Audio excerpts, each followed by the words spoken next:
Do you mind by telling me how old you are to start off with? Not at all, I'm 65. Okay. Could you tell me about where you lived as a child? Well, I grew up in England, in Yorkshire, right up on top of the Pennines, where it was very closed. Cold, I mean, not closed, it was always open.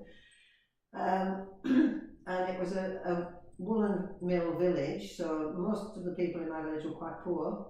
Most of them never saw the sea all their lives. I did, I was lucky. My father was a teacher, so we had what was considered to be a reasonable income then, and we got to see the sea, and we did get to go overseas. Most people didn't do that.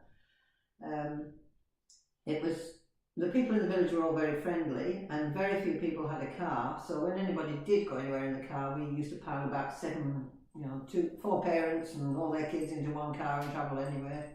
There were no seat belts in those days, so we could get a lot more kids in the back of the car. And we'd go to the movies or for picnics and things like that, all very easy to do things and inexpensive things to do. We didn't have a television until I was about 8, I think, but the people next door had a television, so all the kids in our row, we lived in a row of terrace houses, and we all went next door to the Nixons to watch their television.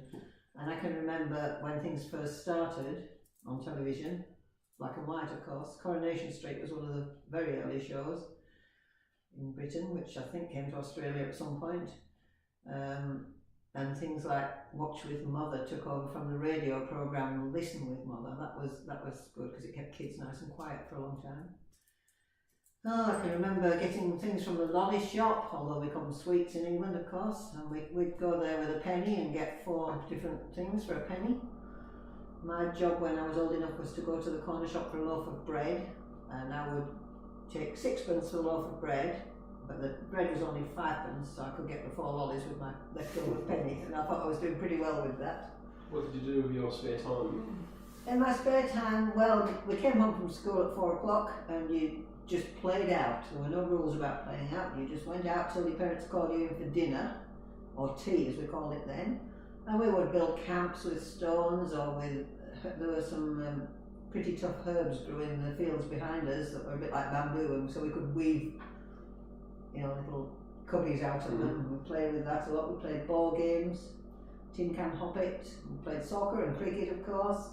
I was the only girl in my age group, they were all boys, so I played a lot of boys' games. But we had roller skates, hula hoops, bicycles, scooters, go-karts, sledge. We had lots of toys between us all, so we all had to go at everything.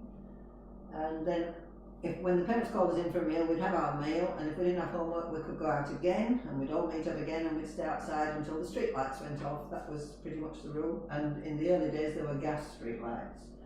But when we got all modern in round about 1958 or something, and we got electric lights in 1958, I think.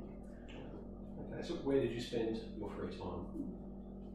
Mostly, the gardens were very small, so we did play in the gardens a little bit, but mostly we would go into the fields behind us, into the woods or into the quarries. There were some stone quarries that were disused and we could play in the quarries in the village. I went ice skating into the nearest city, which was Bradford. I'd go ice skating quite a lot, and of course when we played school sports we had to travel a little bit for that. There was a local swimming pool in our village, so we would walk nearly everywhere. We walked to Shibden Wood, which was gather arms full of bluebells and blackberries and things like that. Walking was not a problem then. We used to probably walk 5 miles just to get to somewhere we wanted to play, and then we'd walk back again. Okay, well, that's perfect. Thanks very much for your time. You're welcome, Jim. Thank you.